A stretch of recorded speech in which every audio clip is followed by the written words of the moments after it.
Hi guys! Magandang hapon, magandang umaga, saan man tayo today? Papakita ko sa inyo guys, yan ang katsan ng aking alaga, si Manny at si Lucky. Ayan guys, may camera na siya guys. Automatic na yan, pag umihi, maglilinis na siya guys. Hindi ko na kailangan maglinis. So, automatic na yan siya. Kaya maganda yung nabili ng amo ko, guys. Kasi may dalawa kaming pusa dito. Ayan, i-refill lang namin ang katsan. May white, may ganyang kulay. So, nahirapan kaming maglinis kada ihi. Kaya may automatic na siyang, guys, robot. Ang tawag dito, guys, ay robot. So, maganda siya.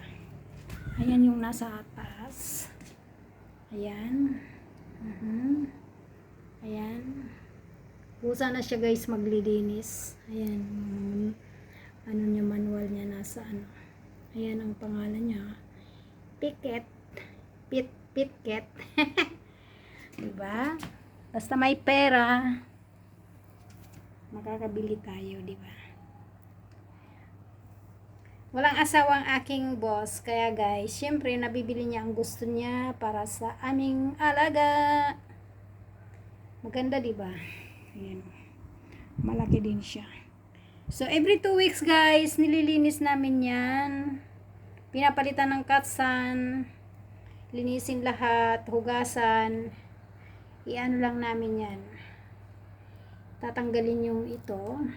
Ayan, tatanggalin. Tapos, siyempre, unplug muna namin bago yan lilinisin. Siyempre, may mga tayo-tayong kumapit, ihi, ganon. So, pero maganda siya guys. Napaka-convenience na linisin. Lalo na pag gabi tumais sila. So, ganyan na. Hindi na kailangan gigising ka pa na maglinis. Automatic na yan guys. Pag na-detect na nitong camera na to, pag may tai, may ihi, automatic na siya maglilinis ng kusa. So, ayan lang guys for today's video. Thank you for watching. Follow for more. Ayan. Road to 26.5 subscriber na po tayo. Maraming salamat po sa suporta nyo guys sa aking YouTube channel. Thank you for watching. Nabibisi ako, kaya ganun-ganun lang muna guys. Upload, short video, live, pag walang ginagawa. Maraming salamat po. Have a nice day everyone. This is Jim Vlog, nagsasabing ingat po tayong lahat. See you on my YouTube channel. God bless.